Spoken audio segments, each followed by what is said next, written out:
everyone, welcome to Confidently Be You. My name is Jennifer Shlomovich, and today I'm going to talk about being honest with yourself and speaking your truth with my special guest, Caoilfhionn. Caoilfhionn is a coach helping you to connect with your innate self-worth and pleasure in sex and relationships. She will teach you how to have more pleasure in your life, how to ask for what you want in bed, and how to experience joy and intimacy in your relationships. In coaching sessions, she uses a mix of coaching, meditation, and pleasure practices to help you connect with your inner knowing and to help you expand your capacity for pleasure. Caoilfhionn is a host of the podcast In Bed with Qui, and you will find her writing and sharing regularly on Facebook and Instagram. Welcome, Caoilfhionn. Wow, that's so fun to hear my bio read. It's been a while. Yeah, it's great to be here. I'm so happy you invited me, and yeah, just excited to see where this goes. Me too. I'm really happy to have you here as someone who is a recovering people pleaser, and I focus on working with women who are trying to stop their people pleasing, which is an ongoing process. I feel like for myself, it's in layers. As much as I not a people pleaser, there's still those still those residual areas that I'm always working on with myself. And I feel, especially as women, when it comes to being honest with ourselves and then expressing that honesty with the people around us, like the first part is acknowledging your truth, which can feel so scary, right? And then once you embrace that, then you have to share it with other people who are impacted by that truth, and that can feel even scarier. So I'm really excited to have you here because I feel like we're going to have a really great conversation. And so before we get started, what inspired you to do what you do? Yeah, it's a really, really great question. And like putting it in the context of being a recovering people pleaser, I'd say I got into sex specifically because I experienced a lot of pain. So I had like pelvic pain. I then got interstitial cystitis, which is like ongoing UTIs, and then became a whole autoimmune experience. And I had clitoral pain, vulvar pain, and just an enormous amount of pain. And some of it I'm still resolving, but a lot of it I've resolved. Mm. And what I had was this huge hunger for pleasure, but what I was experiencing was pain, and it was enormously frustrating. And as I was like beginning to like do healing work and like unraveling, like because oftentimes when there's pain in the body, there's an emotional or a spiritual connection. And what I found was what was happening for me in sex and in relationships was I had very bad boundaries. I was very much of the opinion when it came to sex, it was about my partner's pleasure, and my pleasure should conform. Like I'd basically taken on like the porn script. Like I call it like the patriarchal sex script. This idea that sex is like kissing, then touching, then oral, then penetration, then climax. And in a very short, quick succession, if we look at TV, movies, books, etc. And when my body didn't respond to that very linear, outcome orientated approach, I had a lot of shame. I internalized that there was something wrong or broken with me. And instead of standing up for myself or going, well, that script doesn't work for me, I need to find what works for me, I was like, oh, there's something wrong with me. And in that position, I would abandon myself. So I would try and contort my sex to fit that script, even when it didn't work for me. And then that contributed towards like pelvic pain and all these other things that came up because I was overriding my body's boundaries for people pleasing and because of internalized shame. So that whole, it's like they say you change based off inspiration or desperation. It's very much desperation. And like some inspiration, I knew there was more pleasure possible. Like, and that was very much like the carrot. Mm-hmm. But I got into this work because I was so frustrated at what I was experiencing. And I just wanted that to change. Yeah.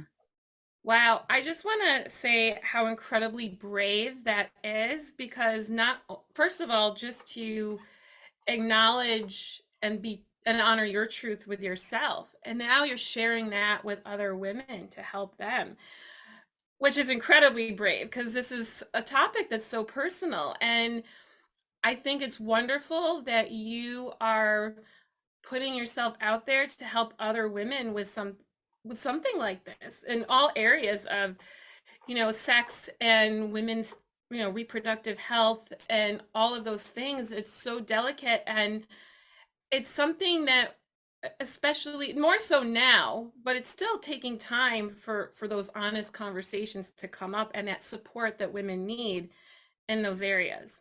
So I just, it's great that you're out there sharing this with women. You found a way to turn that painful experience for yourself to help empower others. Thank you. Yeah.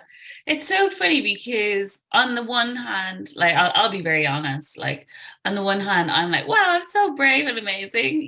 Look at all this like great stuff I do. And then on the other hand, I'm like, I still have those internalized voices that's like, you're writing about sex, like conditioning, like, oh, it's taboo to write about sex, you're too much. And I have that voice sometimes like, why can't you just be normal? Like that definitely comes up for me, like, why can't I? The thing is like, I just feel so drawn and so alive when I write and share about those experiences where like there's just an aliveness, like there's something that happens when I'm really writing or coaching or speaking or teaching from that place, and it just feels very empowering when I'm in that spot. That's amazing. Yeah, I can relate in a different sense. When I became a certified coach and I knew I wanted to be out there and help women, and trying to find a niche because I've had all kinds of life experiences and how can I help women out there? And I had joined some business coaching programs that were trying to box me in and box my marketing in and my messaging in, and it wasn't working for me as a business owner. And I thought there was something wrong with me, right? Like, and I feel like that's what we do a lot as women when whatever it is in our lives, if something isn't working, it's so easy to point the finger at ourselves than accepting the fact that maybe this isn't right for you. And that's okay because there's something else out there that's right for you instead. But I just, I feel like that can show up in our lives in so many different ways. And just it's so easy to just point that finger at ourselves. Yeah, like one of the biggest differences that like me and my partner have noticed is when something goes wrong, my instinct is to blame myself, and his Mhm. instinct is to blame the other person. Um, Interesting. right? But, like we've had many fruitful arguments and discussions in that spot. Yeah, so it's for me, it's to immediately look at how I've done something wrong. And that is so ingrained in me, like, and it's and it's just a practice. It's like a practice to not jump to, oh, I'm not wrong. Obviously there are times I'm wrong, holy moly, I'm not perfect. But instead of just immediately assuming that I'm the one who's fucked up, I'll actually go, is that actually true? you know And it's great to ask those questions because I do that as well. Like I'm a big fan of journaling. Mm. And so when I start to go down that like whole shame spiral or like doubt spiral and just, you feel like you're kind of like a leaf blowing around in the wind for a moment, at least I do. And it's like, so journaling helps ground me with it, whatever triggers or confusion that I'm feeling. And getting clear on that and asking those powerful questions about, what's true for me, what is not working in this situation, any kind of question that can help you get an answer about what you're feeling is an important place to start. Yeah, totally. I love that. Yeah, and I journal most days as well. Find that like a really powerful tool. And yeah, and it's something like I teach clients is like that piece around sex, and it's like finding like because we're not often asked, what do you actually want? Like, how Mhm. do you want to experience your sex? If we hadn't had all these like images or scripts or perceptions, and it's like, in the moment, what does your body actually want? And like that feels so revolutionary, because it really goes against ingrained conditioning for men and for women. It's like we're all told, and then like that, it doesn't even include it doesn't include non-binary people. Like the whole script is so narrow. Hmm. But like, speaking from my experience, it's like, what do I actually want in the moment? And for a lot of us, like this comes up in various conversations, it's like sometimes we just want to have slow touch. Like, Hmm. so much sex out there is like so rushed, and it's so fast, and it's like our bodies need slow, often, not always, sometimes you just want to get fucked, and that's great. So I'm not saying that isn't out there, but it's like there's a way that our bodies often want like a slow attention to open up, to like feel that safety, to like feel that connection, that attunement. And that's just not often talked about. Everything's about like how to get 10 orgasms, or how to do this position, or it's all technique, but actually we need to be able to slow down to feel. And that takes attention and practice. And that doesn't often get covered when people talk about sex. That's a very important point too. And it depends on what someone's mood is too. Like we don't want the same things for breakfast or dinner all the time, right? So it's the same thing in other things. It's important to have that variety and also getting clear on what your definitions are, because what one person's definition of intimacy could be completely different from another person's definition of intimacy. And so I find it's helpful with anything when it's, what is your definition for success? What is your definition for intimacy? What is your definition for a happy relationship? Right? Asking yourself all of these important questions. And that gives you then a point to talk about, because sometimes we don't have a tangible way to express the things that we're feeling. And so by asking ourselves those questions and writing about it, then it creates that foundation for you and what to have that dialogue on. Because when we're just feeling something, it's easy to react to that feeling. I'm unhappy. Well, why are you unhappy? What is making you unhappy? And what could you do about it? And that's so much about the work that I do, and whatever it is, what is making you unhappy and where are you giving your power away? Um, because that's really a big part of where we feel unhappy is when we're giving our power away to something or someone. Yeah. And I just want to go back to the point you made where it's like, we don't always want the same sex. And that's what I love about like when we step outside of scripts when it comes to Hmm. sex. It's like, and we're just present in the moment. It's like, what actually wants to emerge? Like, Yeah, if I we're like actually that. That's a good attuned question. to, yeah, so if we're attuned to what's happening in our bodies, like, what does our body actually want to do right now? And it could be that, like, you want to like lick someone's armpit, or like, move your cheek against their thigh, or like, Yeah. it's like being open to way more expression. It's like jazz. It's like being open to like what spontaneously can happen here, because we're so feeling and we're so in our bodies that we're actually following what wants to happen, like what's like naturally emerging, like a song or like a dance between our bodies, instead of like, okay, so I gave you some oral.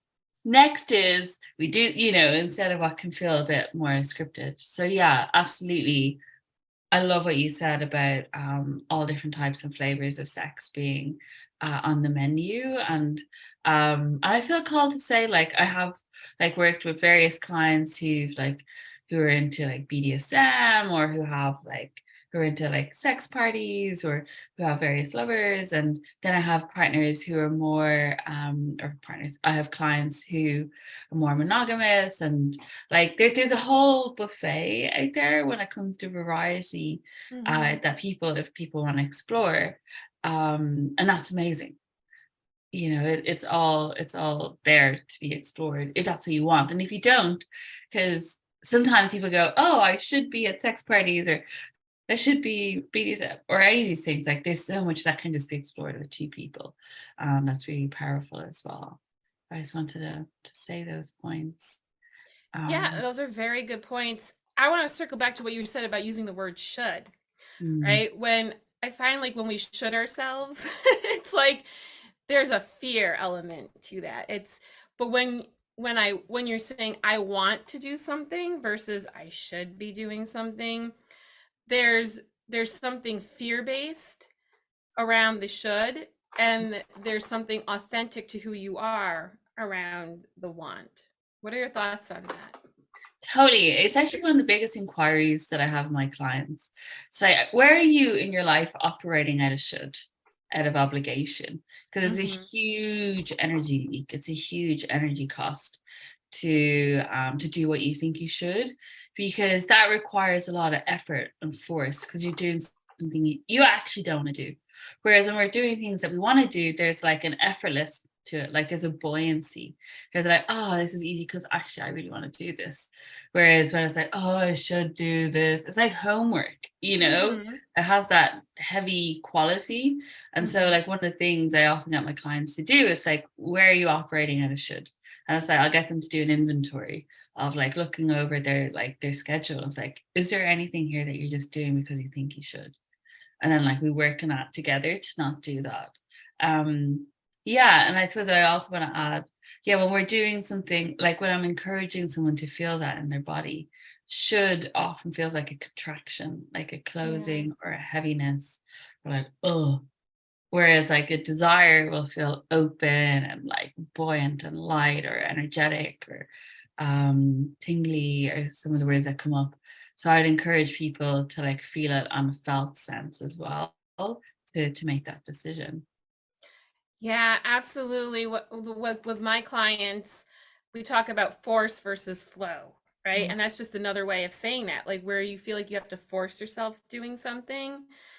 Then is that something that's really in alignment to you versus flow? When something flows for us and it just comes naturally, then that's where you want to be. That's the authentic part that you're shutting off. And that's where we cause that pain for ourselves, is by shutting off what we feel is authentic, what we want to do, what feels natural. And I think part of that conditioning also is we feel like things shouldn't be so easy, right? If something feels easy, whether it's work or you're just doing something you enjoy, there's like there's, I think, like this insecurity that gets triggered, like this shouldn't feel so good, this shouldn't feel so easy. And we start to doubt that because there's this conditioning that it's hard to be successful in something, like you have to work really, really hard. What are your thoughts on that? Yeah, I'm nodding because I really agree. Because I have such a bugbear around like the education system. Like I don't know if it's changed since I've been there. So if teachers are watching this and they're like, it's different now. I'm like, okay. But I'll speak from my experience. And there was a way, like I was in a very academic kind of background in Ireland, and it was like kind of drummed into me that you have to work hard to get what you need. And like, I was in this very pressured environment, like to get the grades, right? So I Hmm. put in like crazy hours, studied very hard. And so I got like, if it's hard, it's worthwhile. It's like Right. something around that got in my head. And what that's meant, it's like I have worked with like teachers or coaches, or I have had experiences that I stayed in way past their bedtime, like way past I should ever have stayed with them. But because I was working under the belief, oh wow, it's worthwhile because this is hard. I'm really working through something here. I'm really earning, and it has to be hard to be valuable. And then when I found other people where it was just easy, and I was like, wow, this feels amazing. I'm so supported and just had this flow. And it's like, oh, it's actually it is meant to feel good. Like I think especially in the personal development world, like there can be a lot of focus on going in and like working on your resistance, and whereas I think that can just be like a weird puritanical perspective, like that life has to be suffering to be worthwhile. Excuse me, to be worthwhile. Yeah, I agree. Thank you for sharing that. I agree with a lot of that, and just with the clients that I've worked with, there's some element of that running through all of us, I think, just from our conditioning. And I want to like now circle, and I feel like this is a good way to weave into more talk about, being honest with yourself versus ignoring your truth.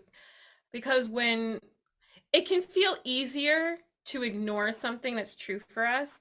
I could share from personal experience when I was in my first marriage and it was a toxic relationship, and I kept focusing on the good qualities of the person and bypassing and ignoring the red flags.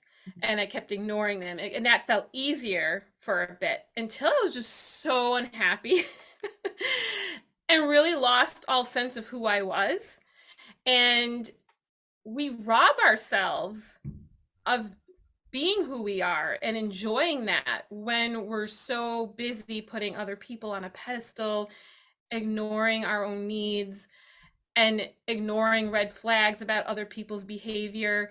Kind of what we were talking about earlier, like, oh, it must be me, right? I did something to deserve this, or if I didn't do this, then they wouldn't have responded that way. That was some of my old programming that I used to listen to until it got to a point where I hit this like breaking point.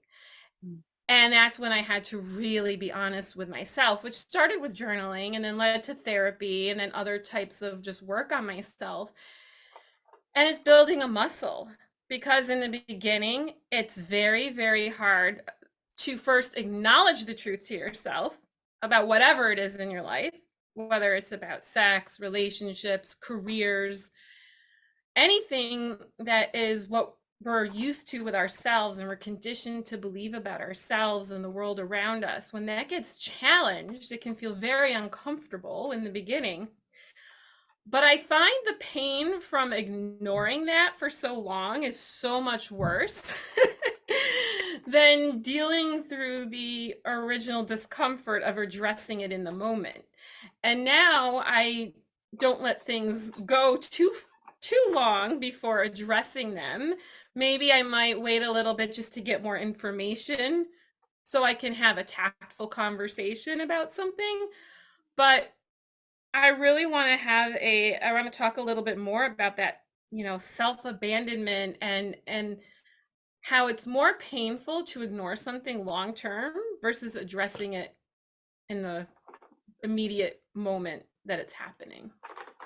Oh my God, there's so many things I want to say. This is great. It's such a good inquiry. So, firstly, I want to say, we're many of us, like not everyone, obviously, but I'll speak for a lot of women or people socialized as women, where you have this experience. We're trained to see someone being mean to us. Like, if you think when you're in like early years in school, like 7 or 8, and like a boy is mean to you, you're taught, oh, he's just being mean to you because he likes you, right? Yes. And like how many of us grew up with that, right? And then like we look at like media discourse, like movies, books, etc., and it's like we're kind of idolizing these very toxic relationships. Will they, won't they? Like, you know, they're kind of very transactional or very manipulative, and like there's not really a lot of honest conversations because it would be relatively boring, right? Because when you have like a stable relationship, it's not as drama worthy as most movies, books, etc. are. So we're kind of trained like this is what relationships look like. So red flags are kind of the norm, and until they go to a certain tipping point.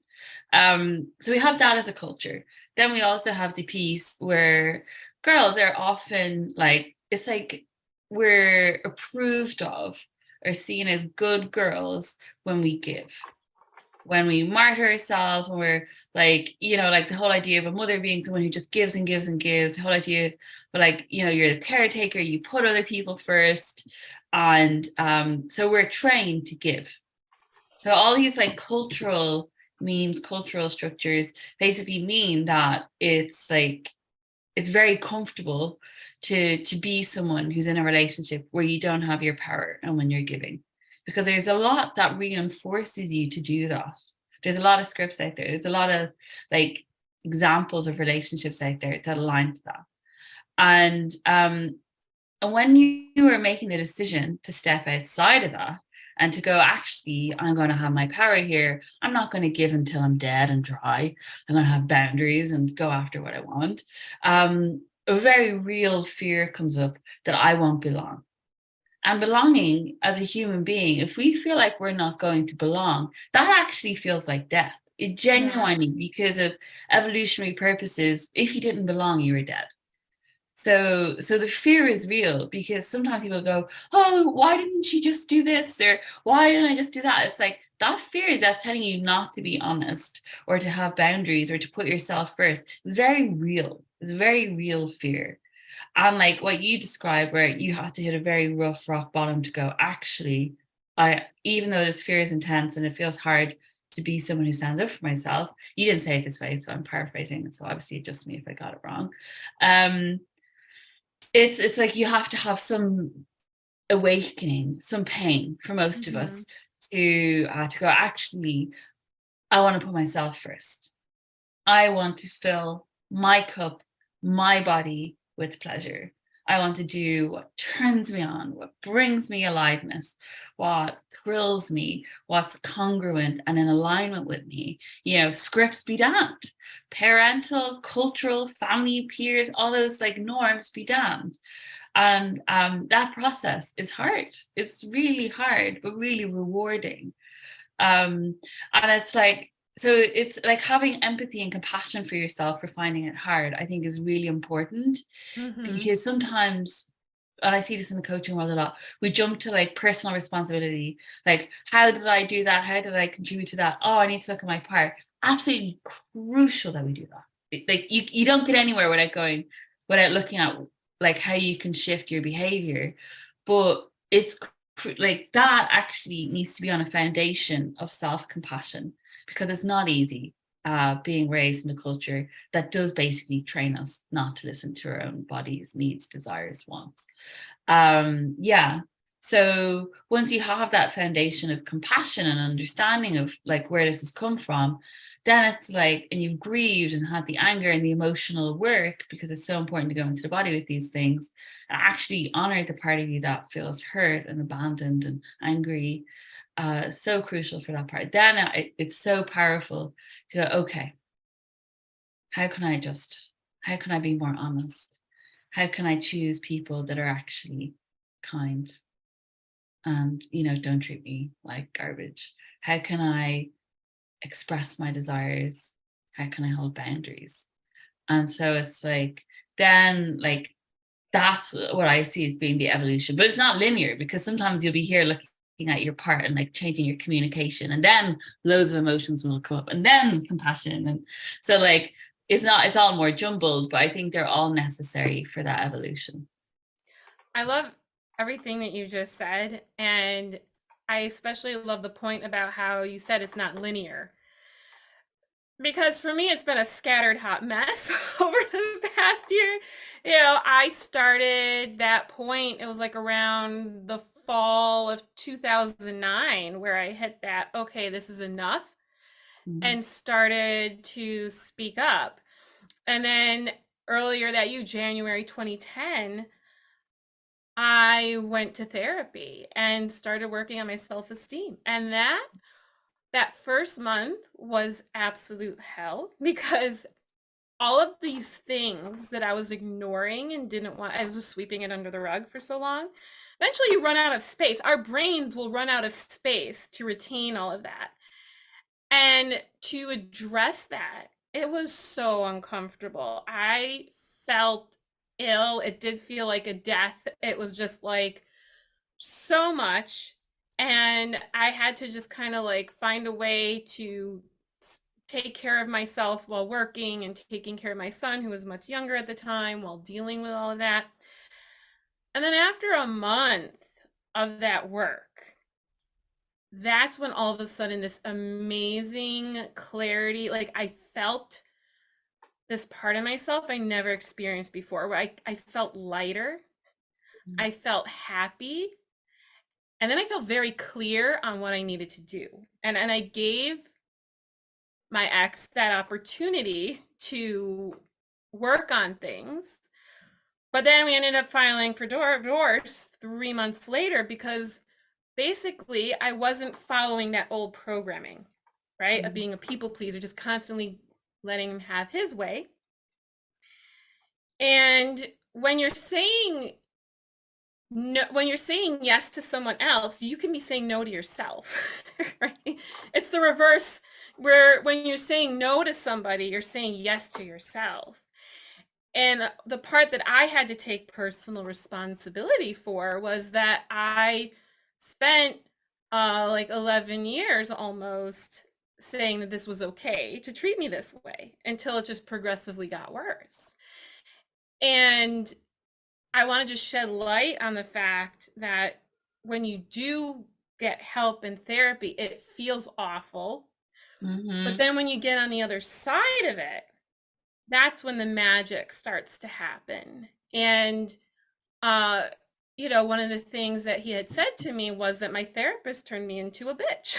That's because I wasn't, and that to me was an indicator at that point that this was just not a relationship worth investing in anymore. And for me, what has, I'm since remarried, and no relationship's perfect, but it's a healthy relationship. And for me, one of my definitions for a healthy relationship is being able to express yourself and express your needs. And maybe the person doesn't necessarily agree with you, but they're going to respect you and they're going to respond with respect. And so healthy relationships doesn't necessarily mean everyone's on the same path and is going to think the same way, because no two people think the same way. However, there's respect in giving each other that space to hear one another. And then just a final point too, just, that was like 2010. Here we are 13 years later. And I've healed a lot of those parts of myself. But sometimes something I thought I healed, all of a sudden there's another aspect of that. And it can feel like you're going backwards. But you're not. It's just another layer, another level of that specific category. So sometimes it can feel like you're just kind of like all over the place, but you're not crazy. It's just, healing is messy work. I think that's a long winded way of saying that, just to that point that you were making before, is healing is messy work. It isn't linear. You're going to go back and forth. I feel like what gets presented to ourselves and the conscious mind is, okay, here's your assignment now and what you need to work on for yourself. And then sometimes you just have to go back to another area that you thought you had healed, but now that's just another level of that. Yeah, it's yeah, this is so funny how many things I relate to. I a few years ago had a program called Messy, like Mm. supporting people through the messy part of healing, because especially when we have like our culture is very dissociated, right? And by that I mean most of us are trained not to feel our feelings, or we only have acceptable feelings depending on our family dynamic. So oftentimes for boys, it's okay to be angry and it's okay for girls to cry. Very, very generic. So a lot of the times, a lot of us have a lot of emotions we haven't felt. And when we start a healing process, like therapy, coaching, or we do plant medicine, or we do sex practices, they all basically bring more focus into the body and more focus on emotions. And when that happens, it is very destructive in a lot of ways. And I say destructive because your old patterns of behavior, of control, get really roused, and oftentimes they're gone. Not all of them, but like over time. So it's a very messy, uncomfortable, confronting, disruptive process. And like what you described there around like, it felt really uncomfortable and then you had clarity. And I was like, wow, I had a big breakthrough like that 2 weeks ago. And I'm doing this for years, like I'm often experiencing on like on various levels, those kind of like stuck an emergence, contraction and emergence, and it's always happening. And yeah, sometimes it does feel like we're going backwards. But for the most part, it's like there's a deepening, there's self-awareness, there's like more self-love, there's more embodiment in it. Yeah. So, oh, so I wanted to say that. I wonder if there was something else. I think I was going to say something else, but I can't think of it. So yeah, let me know how that lands for you. Yeah, absolutely. And that's the thing, like what you described is that was like my first moment of having that huge like awakening moment.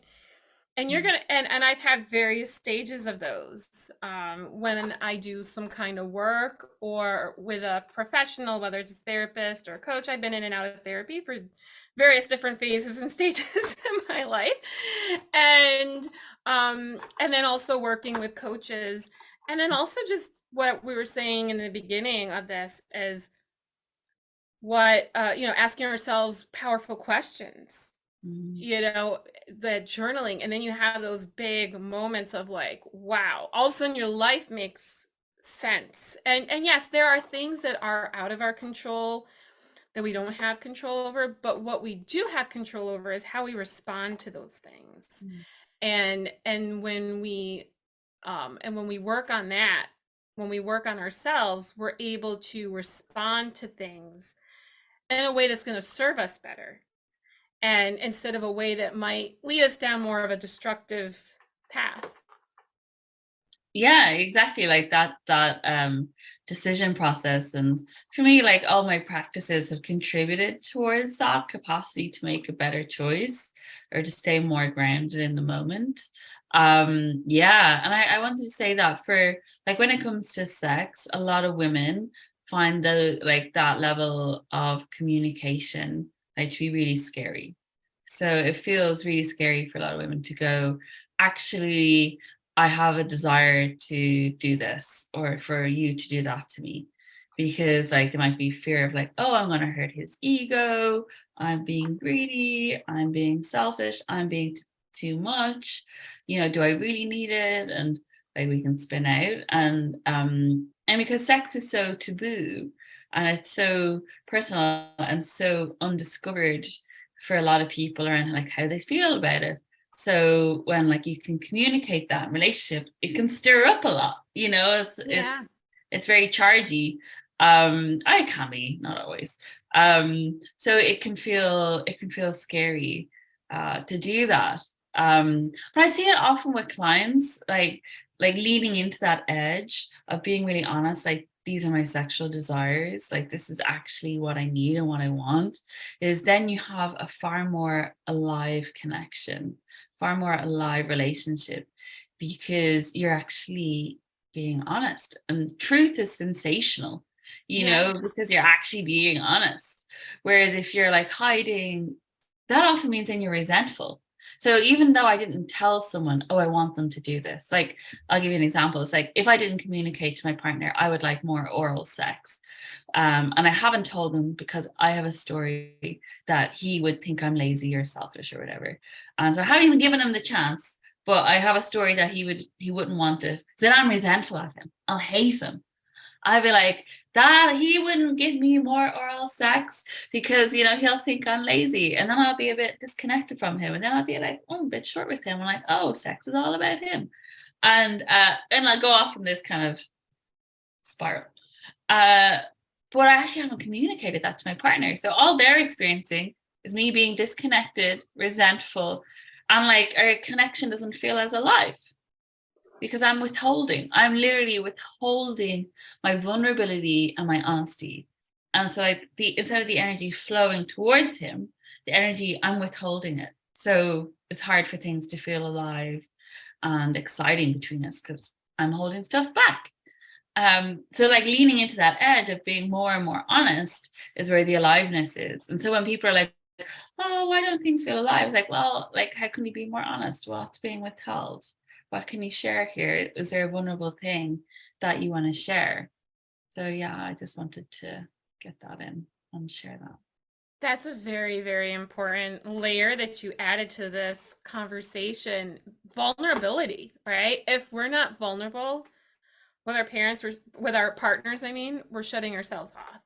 We're not being authentic to ourselves. We're denying ourselves. And Yeah, they're not mind readers. Nobody's a mind reader. So that's why that communication piece is so important. If you're feeling angry and resentful at your partner because they're not tending to your needs, but did you express your needs to them? Mm, Like if it that and then that's kind of like going back to what I talked about before is respect, right? mm, It's a problem when you share your feelings and you are vulnerable and then that person's not respectful. Then that's that opportunity to like then what's going on in this relationship. But if you haven't even started with the foundational piece of being honest and expressing yourself, then that's that like personal responsibility part that we were talking about earlier, that you're being angry and resentful to someone for not reading what you need, but you didn't express that to them. But if you do express it to them and then they're still not being supportive or respectful, or you're not finding a way where you can make it work together, then that's another conversation. But it's so important to give somebody an opportunity. I want to pivot to another aspect of this. I've heard the saying before on podcasts, how we do everything is how we do everything, right? And it shows up in all aspects of our life. This is a big thing with friendships too, mm. where we can feel so resentful to a friend, towards a friend, and certain friendships, and then there can be this buildup until all of a sudden there's this little thing that happens that in the grand scheme of things might be insignificant on the outside, but it is like the straw that breaks the case. It's like throwing a match on gasoline, right? And then that person is like shocked as why all of a sudden this friend is not talking anymore to them, or why they're being ghosted, or why this person isn't hanging out, when it could have been a conversation. This has actually happened with a friendship a couple of years ago, where a friend who I was friends with for a very long time, there was just certain things that she did that really annoyed and frustrated me. I started to feel resentful. Then she wanted to make plans to hang out, and I was feeling resentful for her wanting to hang out. And then I realized she has no idea all this stuff I've been annoyed about for the past like 10 years. And so I took that plunge and I'm like, hey, there's some things that about I sent her texts. There's some stuff that's been bothering me for a long time, and I haven't communicated it to you, and I just feel like I need to before we make plans. And so we did have that uncomfortable conversation, and it wasn't a you did this to me and you.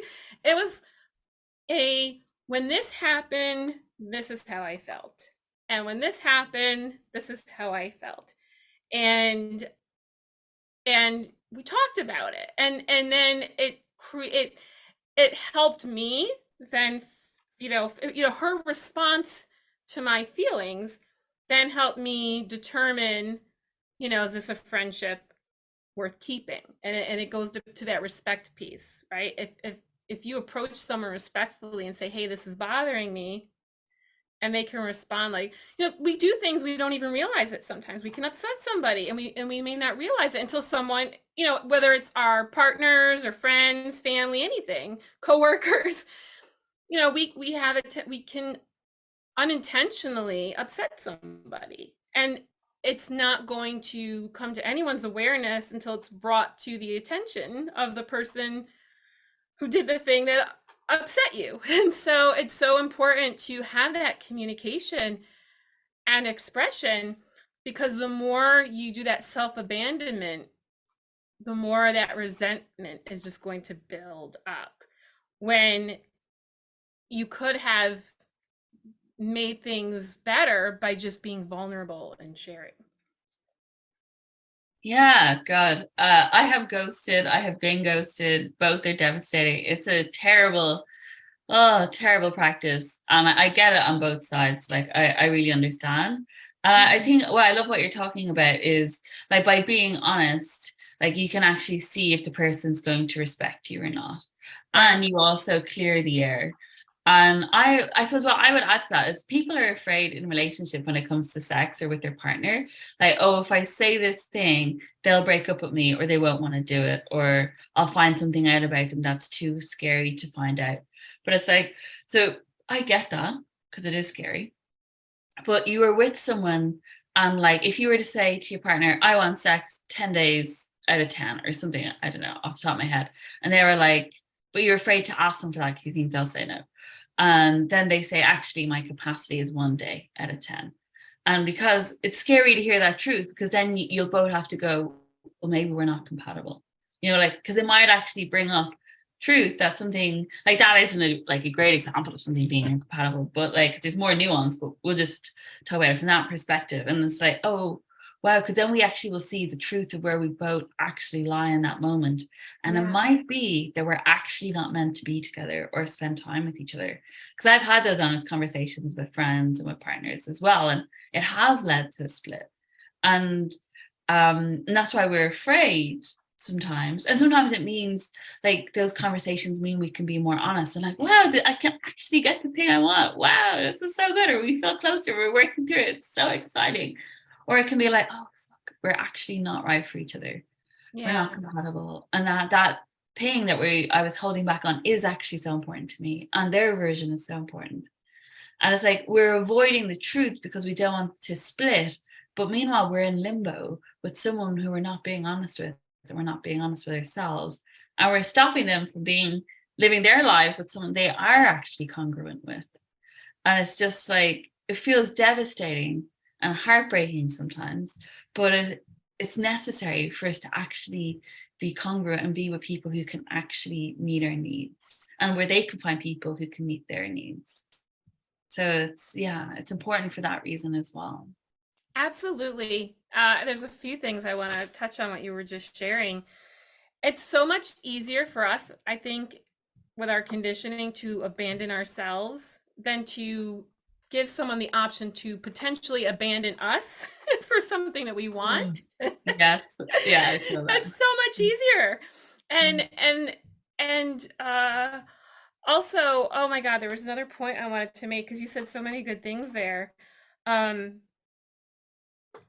there was something else I wanted to say. It'll come back to me maybe, but if not, but yeah, it's so much easier to abandon ourselves than to potentially allow somebody else to abandon us. There's that fear of being alone. And Mhm. I used to have that. I used to have, and I still have a fear of abandonment, but I've worked through it. And I think for me, it had to do with a sense of safety. Like I would feel unsafe if someone left me. But it's when you have that sense of safety and security within, Mhm. then when you have those roots of an analogy I like to use with my clients is think of a tree. And a tree that has solid roots in the ground. Uh-oh, my computer's about to die. Hang on one second. Oh yeah. Sorry about that. My battery saver just popped on. Um, getting back to what I was saying about, yeah, when having, this visual of a tree with really Mm. strong roots, and there's a huge storm coming through, you're going to be able to withstand it versus if you're a tree who doesn't have those strong roots in the ground, you're going to be just knocked over very easily. And so that inner work that we do with ourselves, those are those roots that allow us to withstand those various storms and different parts of discomfort that are going to show up in our lives. But when we're feeling discomfort, that's an opportunity for growth, because if we're keeping ourselves safe and doing and keeping ourselves contained, we're going to get very stagnant and feel unhappy, versus when we weather those storms, we're in a new part of our lives that can feel exciting and fun and alive versus just, you know, being unhappy.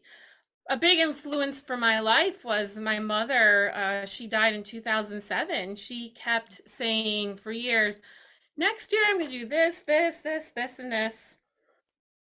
And then the next year would come and it was like the same thing until unfortunately she had a heart attack and died a few days later. And that was a big part of my awakening. It took me a couple years. I kind of like internalized things a bit before I was finally to take that step with my ex. Mhm. And that's what's motivated me with the work that I've done, because I don't want women to keep neglecting their needs, ignoring what's important to them, whatever it might be, because we don't know how much time we have. And it's so much better to fill that time up with things that we enjoy and creating that life that we love and feel fulfilled in, versus dealing with shame and struggle and doubt and giving our power away to other things and waiting for the stars to align before we take some kind of action. Because there's never, I call it the one day trap. Mhm. You know, one day this, one day that. Again, we don't know. So there's always something, even a very, very small step. Um, the smallest step can help with you, but as long as you're doing something that's moving you forward towards where you want to be, all of those little steps are going to add up to progress. And it's so much better to take little itty bitty steps that move you forward towards progress than staying stuck and where you're not happy. Yeah, there's a lot of powerful stuff here. And thank you for sharing that experience with your mom. I could feel the power of that, of witnessing that with her, and I just feel some of the grief of that. So thank you for sharing that. It's a big Thank you. deal. All that stuff. Oh, I feel kind of tearful now. What I want to say. So I loved a lot of what you said. And I would say like sometimes there's a wisdom in not doing anything. Like to add a nuance, but like the doable step is like doing that with intention. Because Right. there's been times when I have been utterly depressed or incapacitated, when I've just been in a very healing mode, but I'm intentionally there, like, and I'm doing inner work at the time or getting support, um and like the doable step is to do self-care, and it's not necessarily like to get out there and take action, but it's like the doable step is minding myself better. um because yeah, you're right about like the small steps being where it's at, because like there's this whole glorification of I quit my job with no money and I moved out cities, or in our culture like, the big steps are so glorified, but actually it's the small everyday steps that make the change. So I really relate to that. And I think the version that I see of my clients are in the one day is this mythical lover, the Casanova lover. Oh, if only my lover was this Casanova who just knew everything my body wanted and could read my mind, the man that I've read and or the woman or the person I've read in all these books who can just evoke my utmost sexual pleasure and desire. And like so many women that I have like as clients are so frustrated in their relationship because their partner isn't living up to this fantasy figure. They're like, why should I have to ask them for what I want? Because they're not this person. I should just have this mythical lover.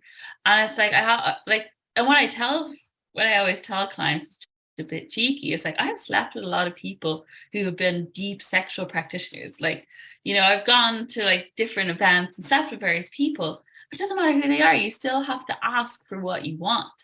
Even all these like, wow, he's got this many years or she's done or whatever, it's just like you still have to ask. It doesn't matter who you're with, you still have to be vulnerable. You don't get to escape that step. You have to be honest. So yeah, there's no mythical person who's going to come and save you, who you won't ever have to be vulnerable with or have conflict with. So yeah, that's the version of that I see with my clients when it comes up. Yeah, it's that Prince Charming, right? When we Totally. grew up as little girls with the fairy tales and the princesses, there was always this Prince Charming, right, to come rescue us from something or rescue the princess from something. And so I think it's part of that like conditioning that we grew up with. And what you were saying too before, like sometimes and it's with intention. I liked what you said about intent. I call it being in cocoon mode, where Yeah. Right. sometimes you have to put yourself in that space. My father was very, not to bring up more depressing stuff, but it ties in with this. My father was very sick last year, and I'm in New York, and he lived in Las Vegas, and so he was in the hospital for a few weeks before passing away, and I was like traveling back and forth, and I was working from there, and I was taking care of my stepmother, and there was like so much stuff that was happening that I was just so burned out. All I wanted to do was just curl up in a ball and watch stupid TV, like reality TV. I want to watch other people's like problems. And I work for a company, and then my business is on the side, and I needed to set my business down for a bit. I set down my YouTube channel. I like, what are things that are negotiables, right? Like, what do I need to do, and what are things, and I gave myself that permission because it's kind of hard, right, to do that. But I needed to set my business down for a little bit because I needed to go into this like cocoon mode, but it was with intention. It was like, I need to just recharge. I use this a lot with I like to use analogies a lot. So in my work, with our cell phones, it's when our battery's going down on our cell phone, we got to plug it in. Well, we got to do the same thing for us. And so when you're being intentional about, hey, you know what? I need a timeout for a little bit. And I got clear with myself what that looked like. I'm going to give myself a couple months to just, sit back, and then I'll check in and see how I feel then. And I would say maybe after a month and a half, I started to feel like I could start taking steps again. And so I went to a couple of networking events for my business. That was like my small step, right? Just connect with people again and talk about my business. That was my first like easy baby step with that. And then that little step, then I was able to build momentum because then I felt good again. I felt in flow with taking more action steps to where we are now having this conversation again, and I'm back to doing interviews. And so I just wanted to share that example of what being intentional about, hey, I got to take a step back to recover from something. And this is what I need to do, but you don't want to stay there forever either. And so it's being intentional. I really liked what you said about being intentional with that. I think that's a very important, because we feel bad. There's that, oh my God, I'm being lazy. If I, there's this hustle culture of hustle, hustle, hustle, do, do, do. And sometimes it's more productive to take a step back so you can be productive later. And so I just wanted to kind of add to that point that you had made. Yeah, thank you for that example. It's so helpful just to hear how your experience of that, and like with the stress that you had with your dad, and where you made that decision for yourself, and bad TV, and all of that I really relate to. Yeah, so thank you. It's just really helpful to hear someone else's process. So I really enjoyed hearing that. Thank you. Thank you. Yeah, I've really enjoyed our conversation today, and I'm so glad that we connected. I appreciate everything that you have shared. And before we wrap up, what are some resources you would like to recommend to anyone watching today? Yeah, well, that's a really great question. So I also have a podcast called In Bed with Qui, where I interview a lot of specialists and practitioners in sex. So definitely recommend that. If you enjoy hearing me speak, or you're curious about working with me, you can go to my website, book a free call. We can have a conversation, like a coaching call. And if it feels good, maybe we work together. If not, I will share loads of resources with you, or point you in the direction of someone who's a better fit. And then if you're like curious about like a little step in sexuality, like a very classic book is Emily Nagoski's Come As You Are. Really excellent book for women. She nails it. She's amazing. So if you're just dipping your toe, that's a really great place to start. Awesome. Thanks for sharing that. I want to add one book to the resource list that I'm going to put below this video. Is one of my favorite books is Setting Boundaries Will Set You Free with Nancy Levin. I'm actually starting a book club April 4th. This interview is going to be airing later part of April, so it'll only be started. But if you're watching this interview later and someone wants to join in, they can join in the middle of it. That's fine.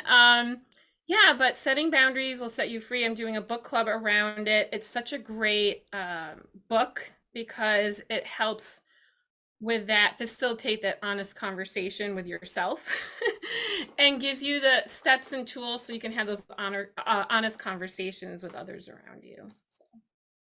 Yeah, that I haven't read that one, so I'm gonna make a note of that after we finish. So thank you for sharing that. It's just been such a joy. So nice to be interviewed. So thank you for having me on. No, my pleasure. Thank you for being on here. And yeah, I'm going to include all of Caoilfhionn's information in the notes below this video. Thank you again for joining, and thank you again, Caoilfhionn, for joining us today. And I'll see you all soon. Bye for now. Bye.